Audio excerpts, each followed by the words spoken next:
Welcome to Know What is Safe, a podcast about books, life, and where the truth can be stranger than fiction. I'm your host, Elizabeth Scozzari. Hi, welcome back. We are on episode 12, which means next week's episode will be the last one for season 2. I will give you a chance to read some of these amazing recommendations. Not saying that my recommendations were amazing, but the books themselves, the ones that spoke to you, hopefully you get to read them and enjoy them. But before we get to the end, we should probably finish the journey. So today we are talking about 9 books.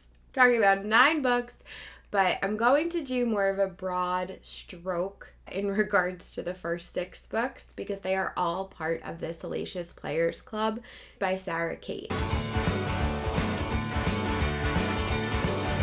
Heads up, lots of spoilers. Did not clarify that, so I'm sticking this clip in here now to let you know ahead are spoilers. We're just jumping right in, by the way. First of all, I cannot say how much I loved reading this series. I think I read most of them.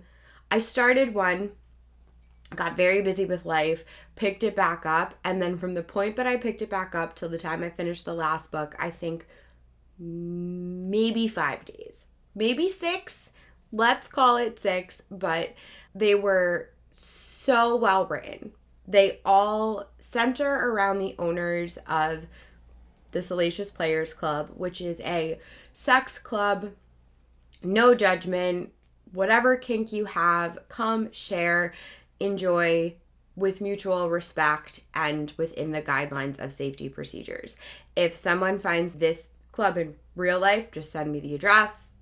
Thank you in advance. It seems like such a freeing place to go, and I'm sure that places like this exist in real life. I don't know if it's to the same extent. In this book, this club has amazing safety precautions, procedures, protocols, and also has 4 amazing owners that are just some of like my favorite people I've ever met, even though I've only met them in a book. So I'm not sure if real life could top what I have experienced here, but there's going to be a lot of topping and a lot of different kinks that are covered in this series.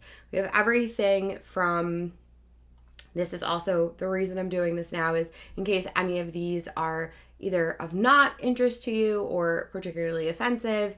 Everyone has different opinions, but they do cover taboo relationships, age gaps, praise kinks, degradation, subs and doms, polyamorous relationships, cam girls. Like there's a whole variety of things offered, and it really is good. It's like a sample platter. Like, do you think you like this? Might you like that?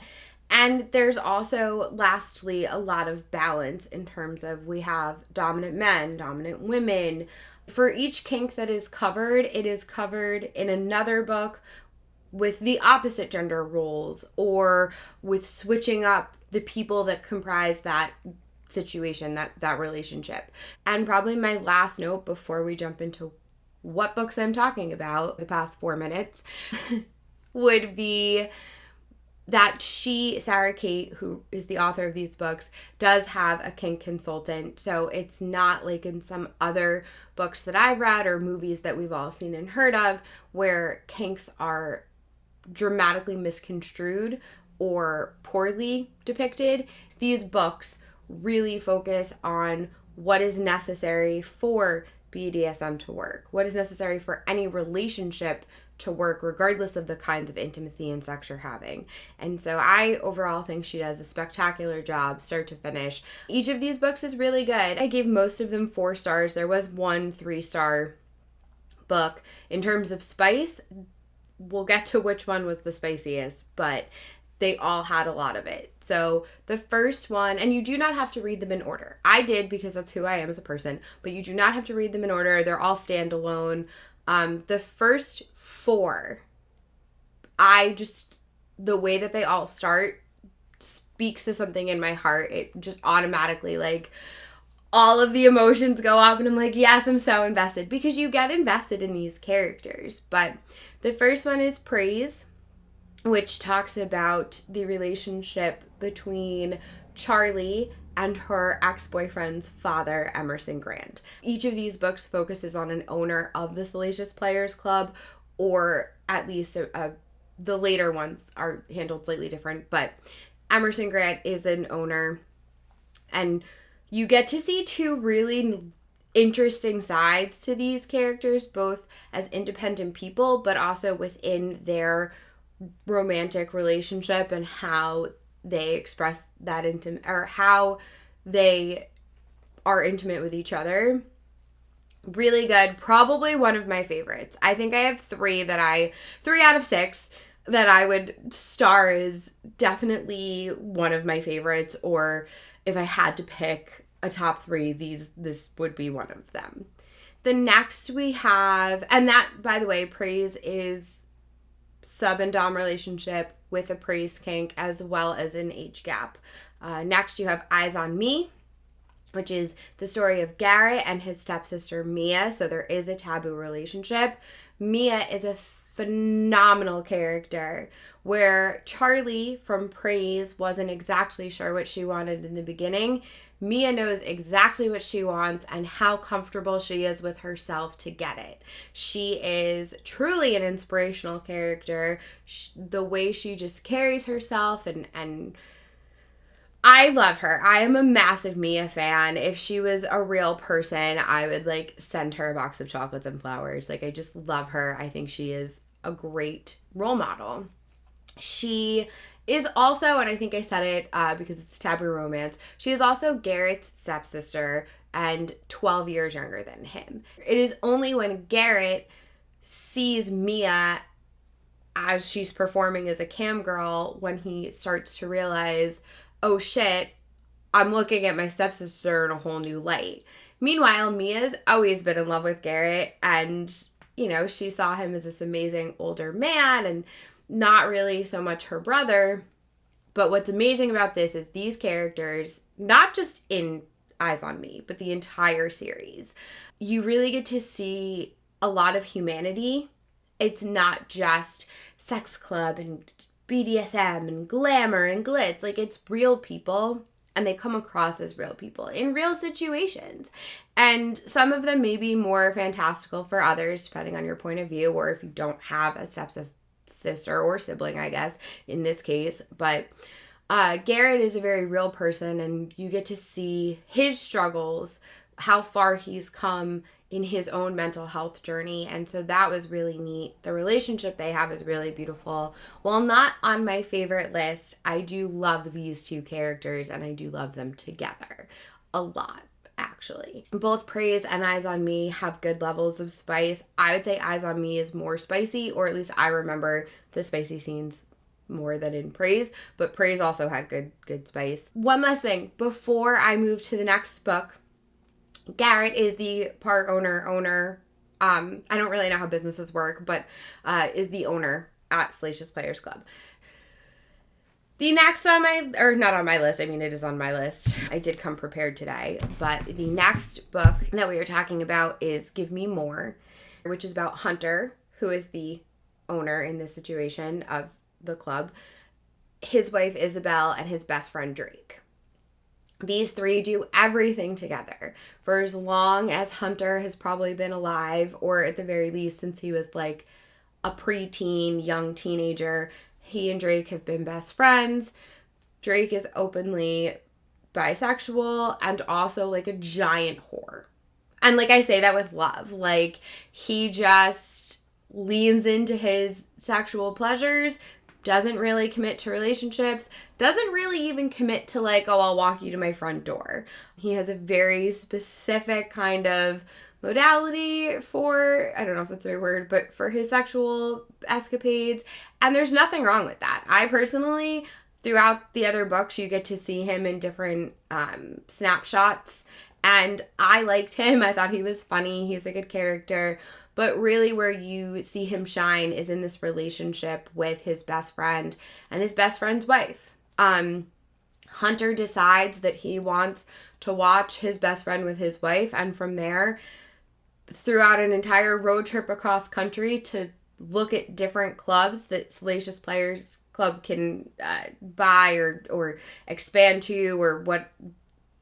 I don't know the business terms, but they were looking for a club that was already established that they could purchase and then flip to being a Salacious Players Club. So they're on this road trip, and throughout the road trip, everyone gets to learn a lot about themselves and each other. It is a polyamorous relationship. That's like a little bit of a spoiler, but if you read the back of the book, I think you know where it goes. But that does not take away from the journey of getting there. I did give this one 3 stars. It's the only 3-star book that I have for this set of books. And it's not so much for any other reason than, like, I just felt in the other 5 books, Sara Cate kind of dives, you feel like you've dove very deep in a short amount of time, but you don't feel that. Like, it feels like, wow, I know these characters are my best friends. I could go outside and, like, talk to them. They're so real. And you go on this changing journey. Mia and Garrett's relationship changes. Garrett goes through personal changes. Charlie goes through her own changes. Even Emerson changes as he builds his relationship with Charlie. He is able to become a better father to his son, who's also Charlie's ex. Like, it's amazing to be on these journeys. Give me more. I just felt like, because I guess they'd all known each other so long, it happened more at like an expedited pace, but I think I felt it more. The fast pace or how fast everything moved in this one. It's the spiciest of all of them. Like, I will tell you right now, as far as I remember them, this book had the most sex and the most spice, and some of the spiciest sex in this whole series. So I don't know if you can really call it a series. I'm going to keep doing it because I am who I am. But next up on the list, we have Mercy, which would technically be the end of the original owners. There's Emerson from Praise, Garrett from Eyes on Me, Hunter from Give Me More, and last but not least, Maggie, the only female owner of the club, and her book is Mercy. It's interesting because there are 2 more books with non-owners, but it's still tied in really nicely, and we'll get to those. Mercy was another one of my, if I had to pick a favorite or a top 3 from this collection, Praise and Mercy. Mercy probably even a little more than Praise, just because I fucking love Maggie, and I love her. She is the only female owner. She was raised in a house that basically taught you sex is bad, being a woman is really inherently bad. God forbid you have a period, yet also save yourself, get married, and make a ton of babies. And it's not unique to Maggie. Like, this happens in a lot of cultures today, in a lot of communities today, in a lot of households today. I just loved how Maggie was able to tackle her own internal struggles, but also really sit down with herself and identify what it is about sex that she enjoys or doesn't, or what she wants in a partner, and how far she's willing to open herself up to make herself happy, chase the things she wants, be that badass woman who owns a fucking sex club and is an amazing businesswoman and a real smart whippersnapper, and also someone who's just really cool. So Salacious Players Club has an app which has a quiz that you can take to find your kink. I don't recall if Maggie had previously taken it or if she just kind of like phoned it in and like didn't pick anything so she wouldn't have to have like a sexual preference kind of deal, but she ends up taking it on a whim after the other girlfriends and wives have uploaded it onto her phone. And so there she meets this man, she starts talking, and she delves in deep. On the other side of the phone, unbeknownst to Maggie, is the same person who she just stood talking to earlier at this party on the sidelines, because neither of them were feeling particularly social. Because when you go to a party for your ex-girlfriend and your dad to celebrate their wedded bliss, you might feel uncomfortable. If that was too roundabout way, this person is Emerson Grant's son, Charlie's ex-boyfriend, Beau. Beau and Maggie had been speaking earlier in the day at the party, and there's kind of like a kinship almost, because neither of them really wants to be there. Maggie doesn't like parties that much. Beau doesn't really want to be celebrating this love, but he is, because like he still kind of gets it, but he kind of really doesn't. And he hasn't quite come to terms with it. So now, through the phone, they start talking, they make this plan, they start diving into some territories. Lights come on, masks come off. It was a masquerade party, just for clarification. And now Maggie is confronted with who this person is, and it's her best friend's son. It's her business partner's son. There's a slight age gap. He's in his 20s. I think she was 34. I think she was my age. She might have been a hair older, maybe 36, but either way, slight age. I don't even know if I would call that an age gap. I know because she's older. Sometimes I have found in conversations with people that when the woman is older, no matter what the age difference is, people tend to call it an age gap when it's an older woman and a younger man, regardless of what that threshold is. So if he's early 20s, oh yeah, no, that would be 12 years. This would be an age gap. So there is an age gap. She's older. She's trying to figure out what to do. She is exploring her dominant side. This book does have dominance, submission, degradation, punishments, and things of that nature. In my opinion, it was one of my preferred books in the groupings. Up next, we have Highest Bidder, which features Ronan Cade, who is an older man, has been around the club since the onset of the club. He's one of the investors, though he's not an owner. He has like stupid money, and he unfortunately has no family. This book does cover grief and loss for both Ronan and Daisy. Daisy's in her early 20s. She's recently lost her mother. Ronan's much older and has lost, unfortunately, his wife and his son. So they're both dealing with their grief in different ways. Ronan's had a little more time to process his, but if you've ever lost anyone, you know that grief doesn't go away. I think the quote is to the effect of, it's something you kind of learn to live with, which, you know, life is short. Life is temporary. I just had this conversation with a number of my family members, specifically in regards to making the most out of the time you have and allowing my grandmother to make the most out of the time she has. She is 94. She is literally one of my best friends. I explained to her the other day what a ride or die is. Like, this is the relationship we have. She is amazing. We have had a very long relationship over the course of our lives. We have grown a lot. There was a time period where you put us in the same room and we like two rams just bashed each other's heads in metaphorically. But when no one else was there, we would always be able to kind of talk our way through it. And throughout the years, we've gotten much better at that. And now it doesn't matter who's around or who's not around. We click, we connect. You can usually find us sitting close to each other at an event, unless I am feeling like for some reason, the woman still has the ability to like make me question if I'm 4,000 pounds in like a half a comment. However, what's beautiful about our relationship is I can now tell her how that made me feel, and she can explain what she actually meant.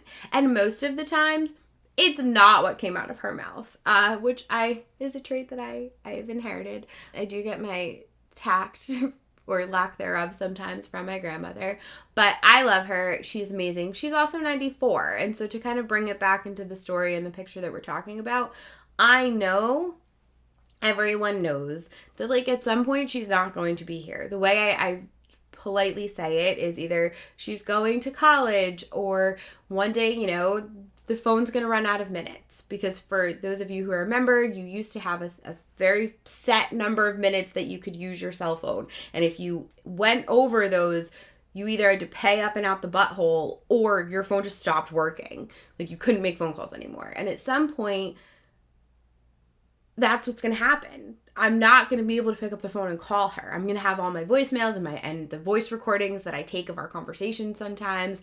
And I tell her that and she laughs. She's like, "Oh, Elizabeth, I'm not that funny, but you should tell me so I can tell the story better." Meanwhile, she's fucking hysterical. Like, I love this woman. But that's going to be a loss. That's going to be a sad day for me. So, you know, there's this moment in the book later on with Daisy and Ronan, and they both kind of confront their grief in different ways together. And it's nice for them to have each other and this partnership. And the way their relationship grows is very different, I would say, than all of the other ones. Daisy is bartending. She loses a bet with Gio, who's like the other bartender and one of her friends. You do see Gio in other books. And that's one thing I love this. Like, mostly everybody else is in different books. And it's great. It gives them a well-rounded picture, and you want to know more about their story when the time comes. So, this book, Daisy loses a bet with Gio. She has to go on stage to be auctioned. And it's not for sex, it's for your time. So what you do with that time, whether you go out to dinner, whether you go for drinks, whether you do end up using one of the rooms, because there's rooms in the clubs for these kinds of things, and they're like really nice rooms. I really have a lot of, like, I would like someone to just build this in real life. Like, one day I'm going to be financially secure that I can just like invest in something like this. I'm in. But Daisy gets up. She's being bid on by this one young man. Rowan is like, I don't like the look of him. I wasn't going to bid, but like, I was just talking to Daisy 2 seconds ago and she seemed mortified. And so he, with familiarity, ends up bidding on her. I think she goes for like some crazy amount. And it's cool. Like, she comes by Ronan after and he's like, let's rain check the date. I'm good. I just, no big deal. And she's surprised. He's surprised. He ends up running into her later when she is going between the gas station and her van, her camper van that she is sleeping in. Because what we find out is that Daisy has a bank account that was set up for her by a man named Ronan Cade, who she knows nothing about and didn't even know this bank account existed until her mother passed. As you find out, her mother and Ronan had an affair. It was very brief. He wanted her to stay, but he was not ready to make that kind of commitment after everything that happened. And she had a child to go take care of back home. So, long story short, although I don't really know if it's applicable in how I've been telling this story, plus we took a sidetrack about my grandmother, but alas, here we are. Ronan ends up having Daisy come stay with him, at least until she can figure out what she's doing. And it kind of sets the tone for their relationship, where this one is a little more protector, nurturer. She supports him and brings him light and love and growth, and he protects her, keeps her safe, and guides her. And it's a really loving, beautiful relationship in that regard. It also translates into their sexual relationship. And so you have a different take on kind of the whole daddy phrase. Next up, and the last book featuring one of my favorite characters, out of a top 3, this one belongs there for me, Madam. Like, out of all of these people, 4 owners, 1 investor, all of their partners, all the side characters, Eden St. Clair is one of my favorite characters. I loved her when she appeared in Praise, when she appeared in Eyes on Me, when she appeared in Give Me More, which wasn't as much as the other 2. In Mercy, she was great in Mercy. Love her so much. She is a dominatrix. While not an investor in the club, she has been there since day one. She is best friends with Ronan Cade from Highest Bidder, and she has made this her life. She does have a secret life at home that no one knows about, including the other owners of the club, and eventually they do find out when they offer her a position to come and run the club. For the first book, Praise, they had started the club, I think 7 years ago, or like over the course of those 7 years had finally had gotten everything together. And I believe the actual opening is in the first book. And so, she's been an institution since the beginning. And now, as everyone's gotten a little older, Emerson and Charlie are getting married, or at this point have gotten married. Mia and Garrett have gotten married. There's Hunter, Drake, and Isabel are very deep into their throuple with children in and around the way. And, you know, Maggie goes to the clubs when Hunter, Drake, and Isabel and Give Me More are going on this road trip to find other clubs, Maggie is the one who goes and opens the club that they find. And, you know, it's not in the same state. It's a different place. And without her and the other men who are now, you know, spending more time with their families, they need someone to manage the Salacious Players Club. They ask Eden St. Clair. We find out about her secret life. We also find out that when Ronan Cade won Daisy, the loser, it's a weird way to say it, but the guy who did not win the date with Daisy, he ends up talking to Eden at the bar. And they have this like interesting moment, and she's really not into moment. She loves what she does at the club, shuts it off when she goes home, spends time in her own secret private life with her and her son. She had a bad experience with men in the past, specifically the father of this child, and now she's good where she's at. And this interesting moment with this man who becomes her client, and then when the lines get blurred, they part. She says no, he says no, it breaks everybody's heart. We don't see that in real time, we just get it on the back end, so to speak, until she runs into them at the movie theater. By them, it's this man and his girlfriend. For the life of me, I cannot remember either of their names right now, but since we're going to get wrapping up, it's not that important. I feel like it should be, especially because of how much I loved this book. But lo and behold, she still feels a strong connection to him, will not let it happen. His girlfriend is like, dude, I see something here. What is it? And he like kind of tells her, oh, like I used to see her at a sex club, whatever, no big deal. This girl's like, I'm not buying it, but also if you need that dominant woman, I need to figure out how to be that. So she pursues Eden to learn more about this culture, about BDSM, about becoming a dom. They start their own friendship, and for a woman who is pretty much kept to herself and kept her emotions out of it, she now has two people that she starts to feel very strong connections for. One of them already has strong connections for another. They're in a relationship. Where do we go from here? This one is another throuple, but instead of two guys and one girl, it's two females and one male. Overall, it's a great story.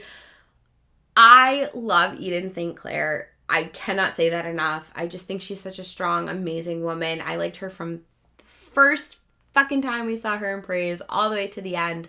I did want more for her story, but I think that's because I'm selfish and I just wanted to like fully immerse in every aspect, but I did enjoy it. Mercy's probably my Mercy's probably I can't pick one because even Highest Bidder, while it wasn't my favorite on like a story level, the specific relationship between Ronan and Daisy means a lot to me.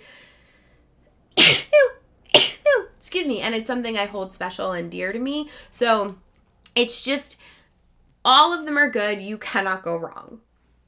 At the top of the show, I said that I was going to, not only did I just like insert my random spoiler alert clip because I completely forgot about that, but I said we were going to talk about 9 books. We'll tack the last 3 onto next week's episode because I do try to keep these shorter and I do know that I ramble a lot. So it'll be good to save the next 3 books for next week's episode.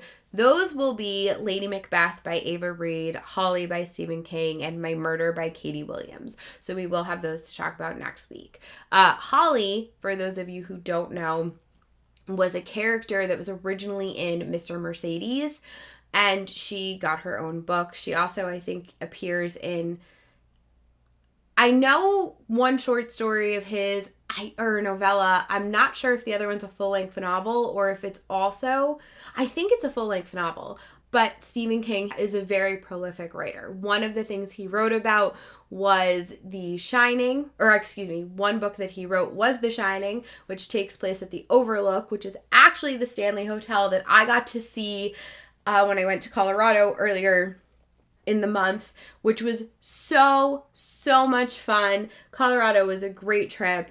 Getting to go to the Overlook was really neat. I did not do the tour, so technically I guess I just went to the Stanley Hotel, but I had 2 dinners there. One was fucking amazing. The other one, I made a poor choice in what I ordered because like I don't love things like I will try everything. As it turns out that like elk, venison, and bison, it's a lot for me. But the second meal I got there was really good. They also have the maze out front that I did. The first night we went for dinner there, I had a couple of drinks. And by a couple, I mean I had tequila and a second drink that I despised. I'm sorry. The tequila drink, amazing. My shot of tequila, delightful. Whatever the punch, I had ordered it for someone else and they didn't want it. And I drank it. Anyway, I had so much fun. I was drunkenly going through the maze and was following this little girl because like she was like, I know which way to go. And I had like, we'd picked a couple of the same turns anyway. And then I was like, all right, so, but she hopped over a wall and I was like, she cheated. But I didn't realize because it was like kind of flattened, but it wasn't an actual path. So technically I cheated through the maze, but then I went back in and did it proper. But it was a lot of fun. It was a great time. Because I'm like working on our transitions, guys. I'm actually really proud of myself.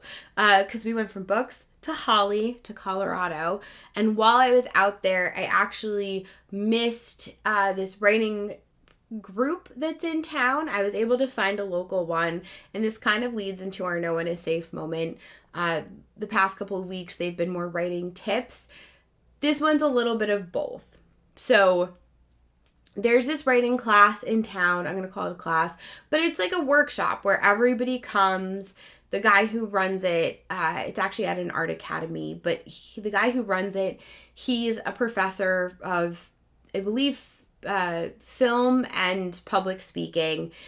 He also has an interest in literature and writing, and so he put together this course to offer, and you pay like $10, but you get to hang out with people who love writing, and you all critique each other's work, and the work that you critique comes from prompts that the teacher, he's a professor in real life, but he writes on the board. There are 5, sometimes 4 prompts. And from that, everybody goes home, writes a story, brings it into class next week, and we provide feedback. And it's a lot of fun. I have never done anything like this since I graduated from college and actually took creative writing classes. But it's a lot of fun to read other people's work and to just be in this space again. So if you are working on your novel, if you're working on a collection of short stories, if you just like reading, go make friends. Go find some kind of group that you can immerse yourself in because it just keeps your skills sharp. It also makes you practice different things that you wouldn't necessarily do. And in this case, I get writing prompts. So every week I can write a new story. The prompts, I'm trying to remember what they were off the top of my head, were an apple, a finger stuck in a door jamb, a drop of blood, doves in the rafters, and someone whistling in the other room. That was what the prompts were. And so what I put together from this was the story of a construction worker. A bending moment is, it's actually a construction term too, when you have like something and it's the moment that the object bends. I think either before it snaps or just when it bends into place. But because there was a finger in a door jamb, you can kind of see where like I went with this.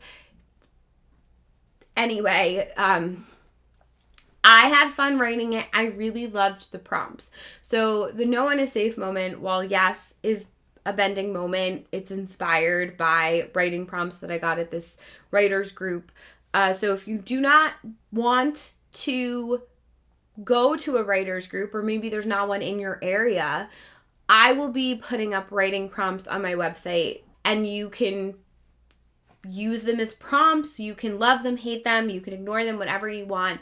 You can always ask someone too. When I was younger, when I worked at my chiropractor's office, I asked my chiropractor, like, hey, can you just write down one word? And so he went downstairs, he took a blank calendar, he put one word on every single day and came back up, and I made a handful of stories from that.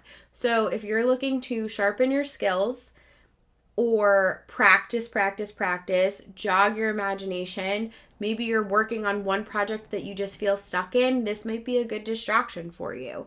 My recommendation is either use some writing prompts. I'm sure you can find a butt ton on the internet. Make your own writing prompt. Use some of mine, or find a writer's group. Think I already said that 7 times, but anyway, if you are looking to expand your horizons and even just getting out of your comfort zone, I think I mentioned it at the end of last week's episode when I was talking about concerts. Getting to see people and be around people is really inspiring for me, and being able to pull those real life moments and put them into stories. So even if you're uncomfortable, or you just want to go but you're not sure if you want to share your writing, or even just going to these groups or finding new groups, even if you never go back, you just go once, maybe there'll be something inspiring there for you. You can write about the fear of going, or take that dread, that feeling of dread, and put it into a story. Like, there's so many different things you could do. So no one needs to be afraid of lack of inspiration or writer's block or any of those things, because as long as there are people, no one will be safe. Not my best work, but I hope you guys have a wonderful week, and I will see you next week for our last episode. And we'll be covering these 3 books that didn't make it into today's episode, plus some other ones. So see you guys next week. Bye! Thank you so much for listening to No One Is Safe. This podcast means so much to me. If you've enjoyed it, please consider liking, subscribing, sharing, and leaving a review wherever you listen to your podcast. For more content or more information on me, please follow my Instagram page at Elizabeth Scozzari Author, and check out my website, elizabethscozzari.com. Thank you so much again, and go out and have a wonderful day. See you next week.